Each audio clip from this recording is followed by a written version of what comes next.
नमस्कार, स्वागत है आपका राज्यसभा टीवी में। आपके साथ मैं हूं अभिलाषा पाठक। आइए बुलेटिन की शुरुआत करते हैं हेडलाइंस के साथ।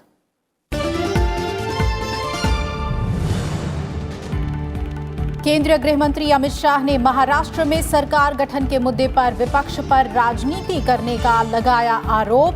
कहा, संवैधानिक पद को राजनीति में घसीटना लोकतंत्र के लिए स्वस्थ परंपरा नहीं। शिवसेना की नई शर्तें मंजूर नहीं होने के चलते बीजेपी की ओर से सरकार बनाने में असमर्थता की कही बात।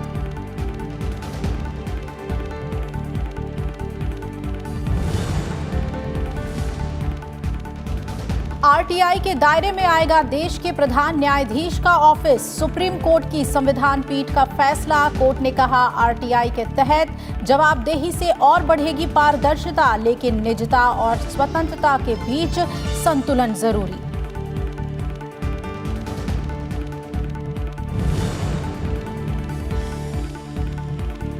सुप्रीम कोर्ट से कर्नाटक के 17 अयोग्य विधायकों को राहत, लड़ सकेंगे। प्रदेश में 5 दिसंबर को होने वाला विधानसभा उपचुनाव।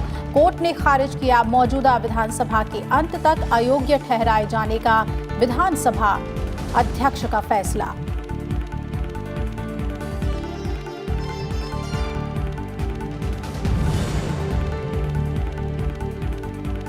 ब्राजील में 11वें ब्रिक्स सम्मेलन में भाग लेने गए प्रधानमंत्री नरेंद्र मोदी थोड़ी देर में रूस, चीन और ब्राजील के राष्ट्राध्यक्षों से करेंगे द्विपक्षीय मुलाकात। कल होने वाले ब्रिक्स शिखर सम्मेलन में सदस्य देशों से आतंक विरोधी सहयोग बढ़ाने पर रहेगा प्रधानमंत्री का जोर। अंतर्राष्ट्रीय आर्थिक स्थिति पर बेहतर करने पर होगा विचार।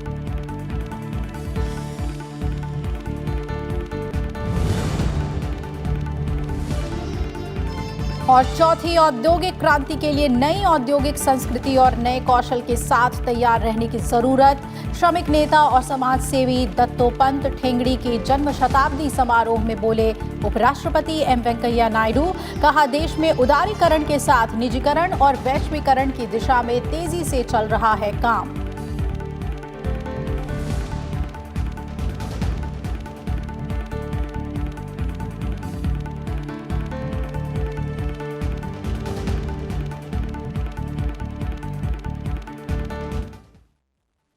खबरों में सबसे पहले बात करेंगे महाराष्ट्र से जुड़ी हुई। केंद्रीय गृह मंत्री और बीजेपी अध्यक्ष अमित शाह ने आज पहली बार महाराष्ट्र की सियासी संकट पर जवाब दिया। उन्होंने महाराष्ट्र में राष्ट्रपति शासन लगाने के कदम को सही करार देते हुए विपक्ष पर इस मुद्दे पर राजनीति करने का आरोप लगाया। उन्होंने कहा कि जो भी दल सरकार बनाने की स्थिति में है, उनके पास सरकार बनाने का विकल्प खुला है। देखिए, राष्ट्रपति शासन लगाने की प्रक्रिया पर जो विपक्ष की प्रतिक्रियाएं हैं, मैंने पूरी सुनी है।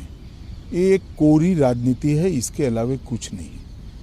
कहीं पर भी मेरी दृष्टि से राज्यपाल महोदय ने कहीं पर भी संविधान को तोड़ने मरोड़ने का कोई प्रयास नहीं किया है।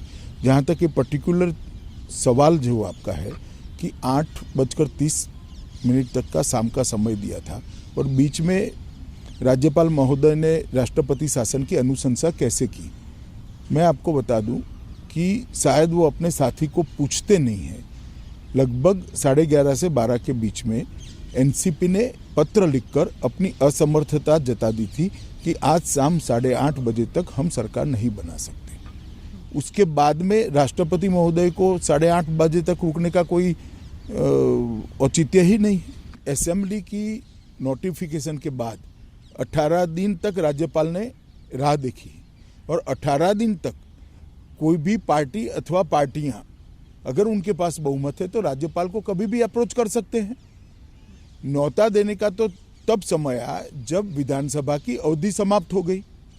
9 तारीख को विधानसभा की अवधि समाप्त हो गई, विधानसभा के 5 साल समाप्त हो गए, तो राज्यपाल को एक्शन लेना होता है। तो उन्होंने हर एक पार्टी को लिखकर रिकॉर्ड के लिए पूछा। अन्यथा जब विधानसभा नोटिफाइड हो जाती है और उसकी अधिसूचना बाहर आने के बाद तुरंत ही कोई भी पार्टी अथवा पार्टियों का समूह बहुमत बनाकर राज्यपाल महोदय के पास जा सकता था। ना शिवसेना गई है, ना एनसीपी गई, ना कांग्रेस गई, ना हम बना पाए हैं, मतलब भारतीय जनता पार्टी बनाई है। तो राज्यपाल क्या करते हैं? और दूसरी बात, ये कह रहे कि हमें 1 दिन दिया, हमें 2 दिन दिया, सबको समय ही दिया है भाई। अब समय है ना, आज भी अगर किसी के पास बहुमत है तो राज्यपाल महोदय का संपर्क करके वो दावा कर सकता है। उन्होंने कहा कि राष्ट्रपति शासन से सिर्फ बीजेपी का नुकसान हुआ है। शिवसेना की शर्तें बीजेपी को मंजूर नहीं थी। ये पहले से था कि बीजेपी शिवसेना गठबंधन की सरकार आती है तो देवेंद्र फडणवीस ही सीएम होंगे। देखिए, हम जरा भी मजाक नहीं उड़ा रहे हैं। हम एक अलायंस में चुनाव लड़े थे। हम सिंगल लार्जेस्ट पार्टी थे, मगर हम काफी सीटें नहीं लड़े थे। हमारी साथी दल लड़ा था। जब साथी दल ने कंडीशन ऐसी रखना चाहिए जो हमें स्वीकार्य नहीं है, और हम अकेले सरकार नहीं बना सकते। हमारे पास 105 सीटें हैं, तो हम क्या कर सकते हैं? देखिए, मेरी पार्टी का संस्कार नहीं है कि एक कमरे में हुई बातों को हम सार्वजनिक करें, और करना भी नहीं चाहिए। सार्वजनिक जीवन की एक गरिमा होती है। परंतु मैं इतना निश्चित मानता हूं कि राज्यपाल शासन डालने से अगर किसी का नुकसान गया है तो भारतीय जनता पार्टी का हुआ है, क्योंकि हमारी केयरटेकर गवर्नमेंट चली गई है।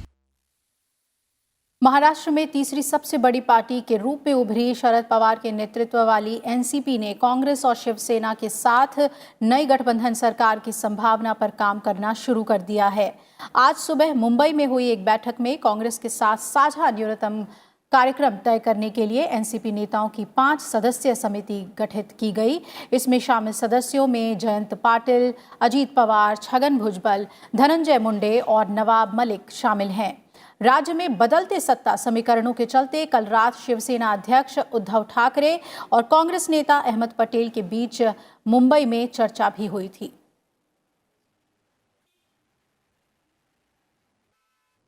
देश के प्रधान न्यायाधीश का कार्यालय अब आरटीआई के दायरे में आएगा। सुप्रीम कोर्ट की संवैधानिक पीठ ने आज एक और ऐतिहासिक फैसला सुनाते हुए इस बारे में व्यवस्था दी। हालांकि कोर्ट ने यह भी कहा कि पारदर्शिता के नाम पर आरटीआई को निगरानी के उपकरण के तौर पर इस्तेमाल नहीं किया जा सकता। देश के प्रधान न्यायाधीश का दफ्तर एक सार्वजनिक प्राधिकरण है और सूचना के अधिकार अधिनियम के दायरे में आता है। बुधवार को मामले में सुप्रीम कोर्ट ने दिल्ली हाई कोर्ट के 2010 के फैसले को बरकरार रखा। कोर्ट ने कहा कि पारदर्शिता से न्यायिक आजादी प्रभावित नहीं होती। प्रधान न्यायाधीश रंजन गोगोई की अध्यक्षता वाली संविधान पीठ ने 3-2 के बहुमत से ये फैसला सुनाया। Victory with riders, and I welcome the Supreme Court judgment, and Supreme Court has given well drafted arguments. Supreme court ने इस अहम आदेश में यह भी कहा कि निजता और गोपनीयता का अधिकार एक अहम चीज है और सीजीआई दफ्तर से सूचना लेते समय संतुलन का ध्यान रखा जाना चाहिए। साथ ही पारदर्शिता के नाम पर एक संस्था को नुकसान नहीं पहुंचाया जाना चाहिए।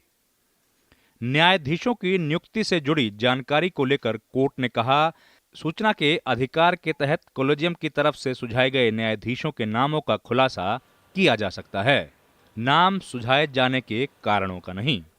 Regarding members of the collegium or chief justices etc. regarding appointment of judges. Now on that they have held that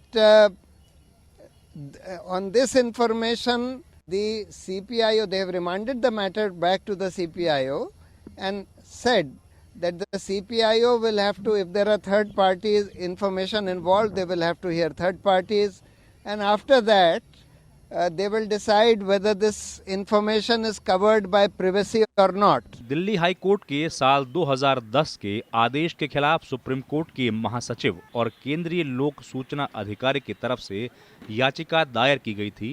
सुनवाई पूरी होने के बाद संविधान पीठ ने 4 अप्रैल को इस मामले में फैसला सुरक्षित रख लिया था।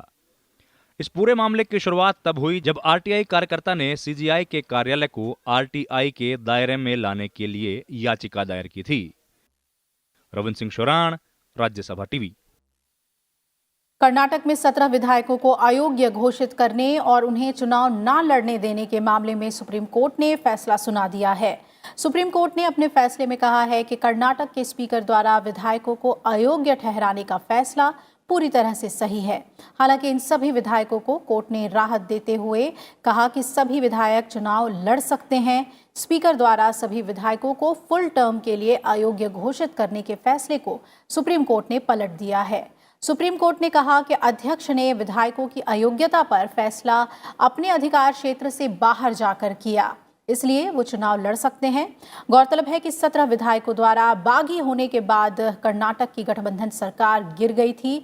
इसके बाद बागी विधायकों को स्पीकर द्वारा अयोग्य ठहराते हुए उनके पूरे कार्यकाल के दौरान चुनाव न लड़ने का प्रतिबंध लगा दिया गया था। इसके खिलाफ सभी विधायक सुप्रीम कोर्ट गए थे।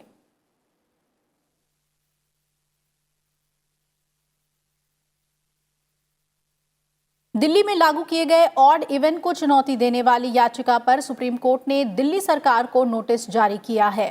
वायु प्रदूषण को लेकर कोर्ट ने दिल्ली सरकार और केंद्रीय प्रदूषण नियंत्रण बोर्ड से अक्टूबर से लेकर 14 नवंबर तक का डेटा जमा कराने को कहा था।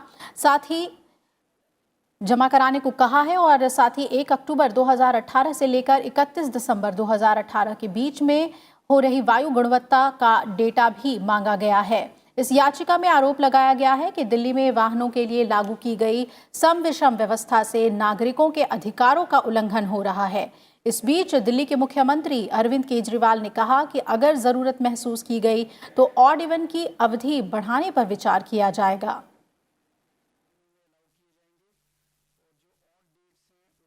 दूसरी तरफ सुप्रीम कोर्ट ने केंद्र को वायु प्रदूषण की समस्या का स्थायी समाधान ढूंढने के लिए कहा है। प्रधान न्यायाधीश रंजन गोगोई की अध्यक्षता वाली पीठ ने केंद्र को निर्देश दिया है कि हाइड्रोजन आधारित जापानी तकनीक अपनाने की संभावनाएं तलाशी जाएं। कोर्ट ने यह भी कहा कि जापान में इस टेक्नोलॉजी के इस्तेमाल से प्रदूषण स्तर को कम किया गया है। कोर्ट ने कहा कि इस विषय पर केंद्र सरकार तेजी से विचार विमर्श करे और 3 दिसंबर तक कोर्ट को नतीजों के बारे में जानकारी दे। दिल्ली की पिछले कुछ दिन में वायु गुणवत्ता बेहतर रहने के बाद आज एक बार फिर वायु प्रदूषण गंभीर श्रेणी में पहुंच गया है। पड़ोसी राज्यों में पराली जलाने और प्रतिकूल मौसम की वजह से दिल्ली एनसीआर में वायु प्रदूषण के आपात श्रेणी में पहुंचने की आशंका भी जताई गई है। ट्रिब्यूनल्स में नियुक्तियों से जुड़े नियमों को लेकर सुप्रीम कोर्ट ने अंतरिम आदेश जारी किया है।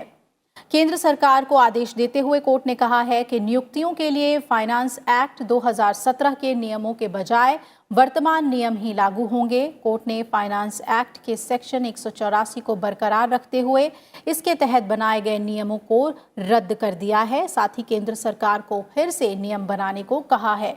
अंतरिम आदेश में सुप्रीम कोर्ट ने निर्देश दिया कि जब तक केंद्र सरकार फिर से नियम नहीं बना लेती तब तक न्यायाधिकरणों में नियुक्ति संबंधित कानूनों के मुताबिक ही हो। वहीं फाइनेंस एक्ट 2017 को मनी बिल की तरह पेश किए जाने के स्पीकर के फैसले को सुप्रीम कोर्ट ने विचार के लिए 7 जजों की बड़ी बेंच को रेफर कर दिया है।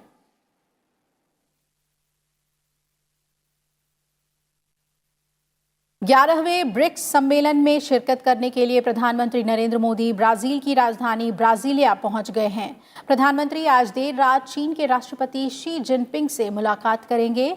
इसमें रीजनल कॉम्प्रिहेंसिव इकोनॉमिक पार्टनरशिप मुद्दे समेत कई मुद्दों पर चर्चा होने की उम्मीद है। प्रधानमंत्री रूस के राष्ट्रपति व्लादिमीर पुतिन और ब्राजील के राष्ट्रपति जेयर बोल्सोनारो के साथ अलग अलग द्विपक्षीय वार्ता करेंगे। इस दौरान कई क्षेत्रों में व्यापक सहयोग और आपसी रणनीतिक साझेदारी को बढ़ाने पर चर्चा करेंगे। प्रधानमंत्री Narendra Modi BRICS business forum में समापन समारोह में भी शामिल होंगे और शाम को ब्राजील के राष्ट्रपति की ओर से आयोजित स्वागत समारोह और रात्रि भोज में शामिल होंगे। गुरुवार को प्रधानमंत्री नरेंद्र मोदी ब्रिक्स सम्मेलन के 2 सत्र को संबोधित करेंगे। सम्मेलन के पूर्ण अधिवेशन में ब्रिक्स समाज के बीच आर्थिक विकास के लिए सहयोग पर जोर दिया जाएगा। इसके अलावा ब्रिक्स नेताओं की बैठक होगी जिसमें मौजूदा वैश्विक हालात में राष्ट्रीय संप्रभुता की चुनौतियों और अवसरों पर चर्चा होगी और सदस्य देशों के आंतरिक मामलों में दखल न करने के मुद्दे पर भी बात होगी। प्रधानमंत्री का जोर डिजिटल अर्थव्यवस्था, विज्ञान और प्रौद्योगिकी जैसे प्रमुख क्षेत्रों में आपसी संबंधों को मजबूत करने पर होगा। साथ ही आतंकवाद के खिलाफ सहयोग के लिए तंत्र बनाने पर चर्चा होगी।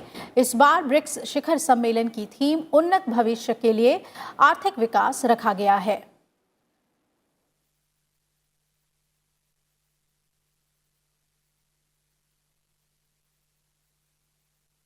Council of scientific and industrial research की प्रयोगशालाओं में निर्मित खाद्य उत्पाद बाजार में उपलब्ध खाद्य उत्पाद की तुलना में बेहतर हैं, क्योंकि वो कम लागत में प्रभावी हैं, स्वादिष्ट हैं, बेहतर पोषण के साथ साथ बिना किसी दुष्प्रभाव के हैं।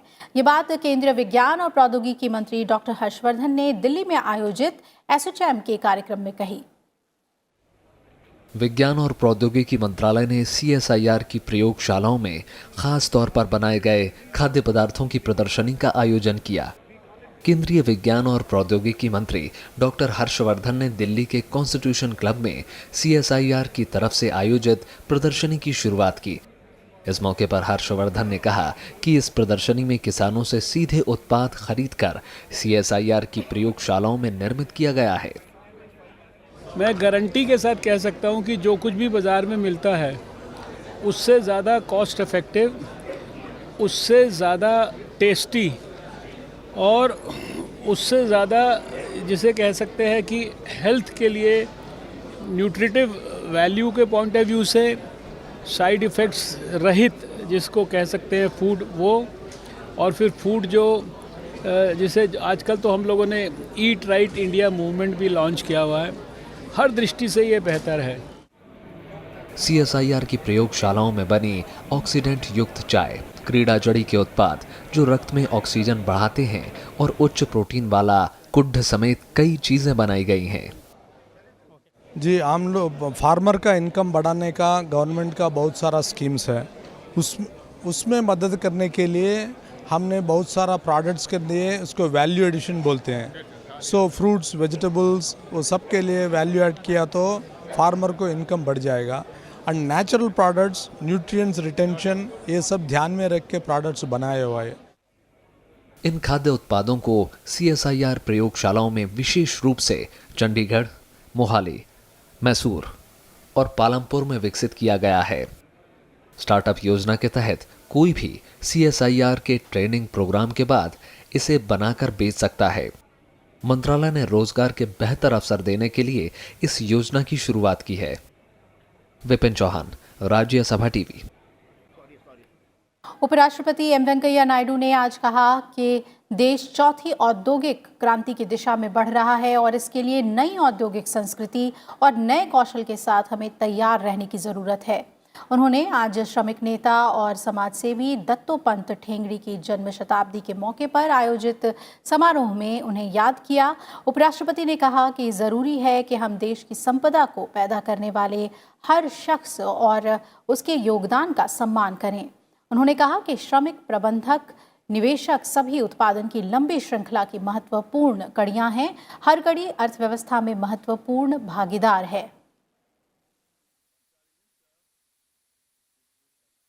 देश की संपन्नता उसकी संपदा से आंकी जाती है।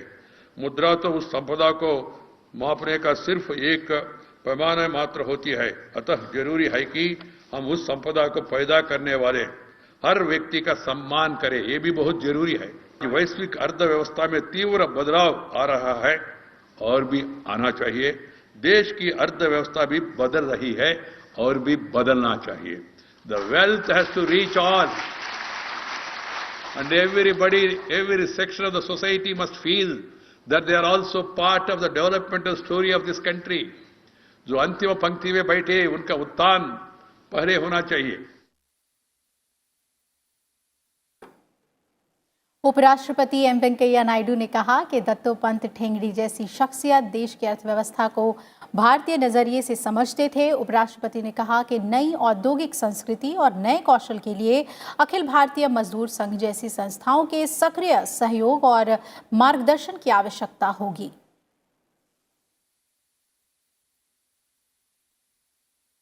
नई दक्षता पर आधार अर्ध संस्कृति विकसित करने के लिए अखिल भारतीय मजदूर संघ जैसे संस्थाओं के सक्रिय सहयोग और मार्गदर्शन की आवश्यकता होगी, जो बदलती वैश्विक अर्थव्यवस्था की आवश्यकताओं तथा हमारी सामाजिक आर्थिक सच्चाइयों के बीच संतुलन बना सके। मैं अखिल भारत मजदूर संघ और भारतीय किसान संघ जैसे संगठनों से आग्रह करूंगा कि वे श्रमिकों और किसान भाइयों के नई तकनीक में प्रशिक्षित करें, सरकार के कार्यक्रमों से उन्हें परिचित कराएं, उन्हें नई अर्थव्यवस्था के लिए तैयार करें। समारोह में आरएसएस के सर कार्यवाह दत्तात्रेय होसबोले ने भी राष्ट्र निर्माण के लिए ज्ञान आधारित समाज पर जोर दिया। राष्ट्रीय स्वयंसेवक संघ के संपर्क में वो आए और स्वयंसेवक बने, आजीवन स्वयंसेवक और प्रचारक रहे और केरल में, बंगाल में संघ के कार्य के उन्होंने आगे बढ़ाने के लिए संगठन के सूचना अनुसार वहां गए और कुछ वर्ष काम किए। लेकिन वहां भी आज केरल के संदर्भ में यदि हम सोचते हैं, संगठन जिस समाज के जिन तबकों के अंदर अपने पैठ बनाए हैं, तो उन्हीं दिनों में जब केरल में कालीकत में और बाकी जगह पर उन्होंने कार्य किया, मछुआरों के बीच हेड लोडर्स, समाज के ऐसे तबके जो श्रमजीवी वर्ग कहलाता है, उनके बीच संगठन का कार्य करने का उन्होंने प्रारंभ किया। और अब बात पर्यावरण और जलवायु परिवर्तन से जुड़ी हुई।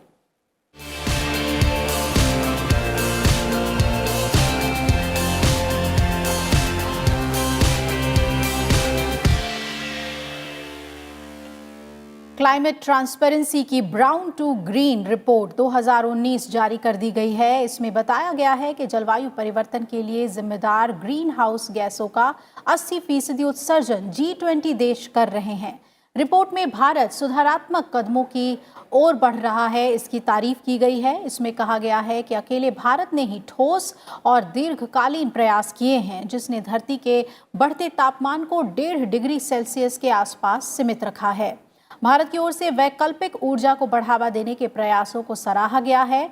ब्राउन टू ग्रीन रिपोर्ट में बताया गया है कि भारत समेत G20 देश में इसका खतरा काफी घातक होता जा रहा है।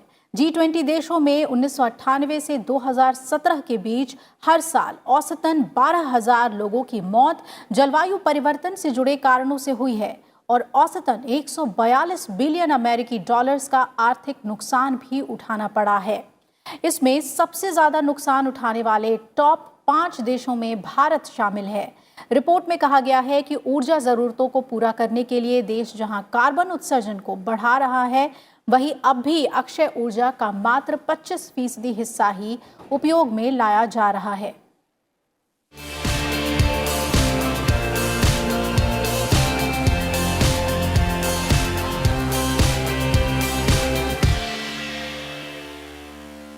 केंद्रीय वित्त मंत्रालय ने अगले बजट की तैयारी शुरू कर दी है। इसके लिए मंत्रालय ने उद्योग और व्यापार संघों से सुझाव मांगे हैं। मंत्रालय की तरफ से जारी एक सर्कुलर के मुताबिक उद्योग और व्यापार संघों से प्रत्यक्ष और अप्रत्यक्ष करों में बदलाव के बारे में सुझाव देने के लिए कहा गया है। ये पहला मौका है जब वित्त मंत्रालय ने इस तरह से सुझाव आमंत्रित किए हैं।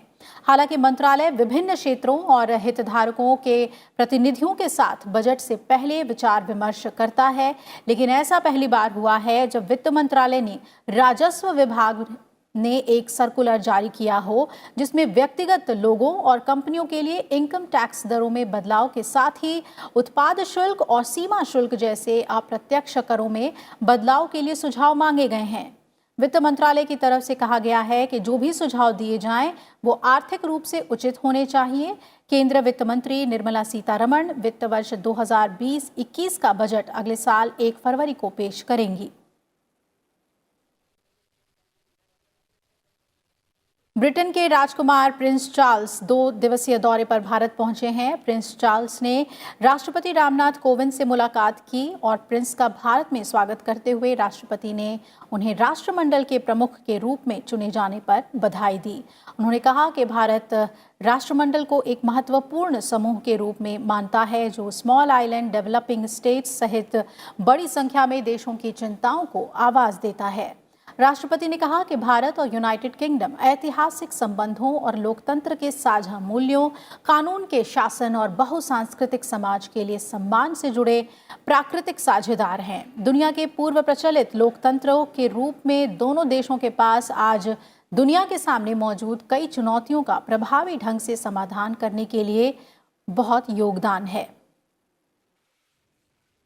प्रिंस चार्ल्स ने राष्ट्रपति भवन के हर्बल गार्डन में चंपा का पौधारोपण किया, जिसका आयुर्वेद में काफी उपयोग है। प्रिंस ने बगीचे के चारों ओर लगे अलग अलग प्रजाति के पौधों को देखा, जिसमें कई औषधीय गुण हैं। प्रिंस ने भारत के स्वास्थ्य सेवा के वैकल्पिक मॉडल में गहरी दिलचस्पी दिखाई।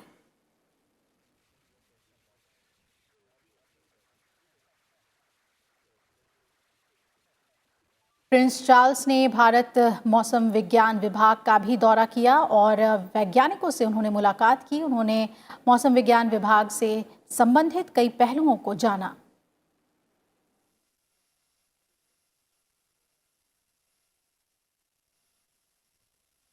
प्रिंस चार्ल्स राष्ट्रीय समर स्मारक भी गए और शहीद जवानों को उन्होंने वहां श्रद्धांजलि दी।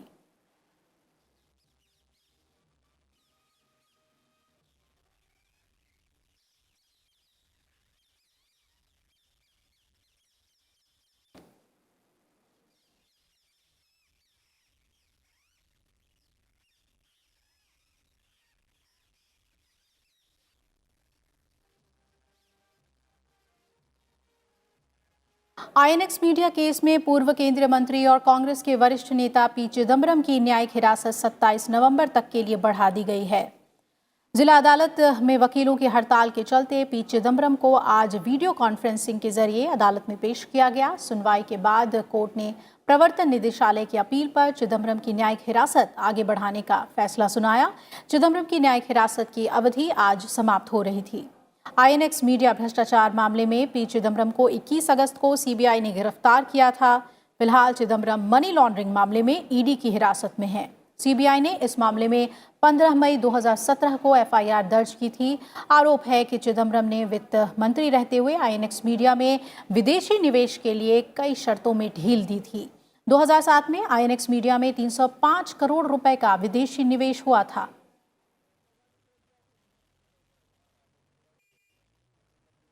इसरो ने चंद्रयान 2 के कैमरे से ली गई क्रेटर की तस्वीर जारी की है। ये तस्वीर चंद्रयान 2 के टेरेन मैपिंग कैमरा 2 से ली गई है। ये तस्वीर 100 किलोमीटर ऑर्बिट से ली गई है, जिसमें चंद्रमा की सतह पर एक गड्ढे का 3D दृश्य दिखाई दे रहा है।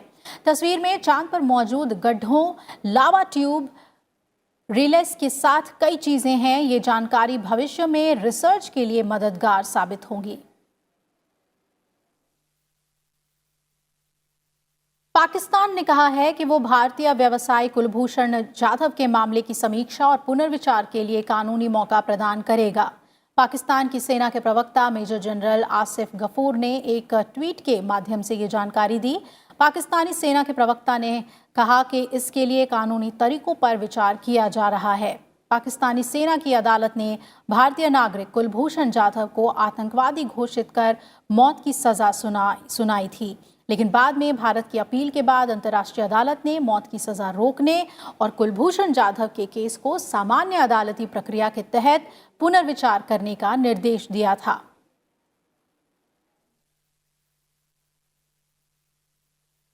इसी के साथ इस बुलेटिन में फिलहाल मेरे साथ इतना ही, लेकिन आगे देखिए हमारा खास कार्यक्रम देश देशांतर।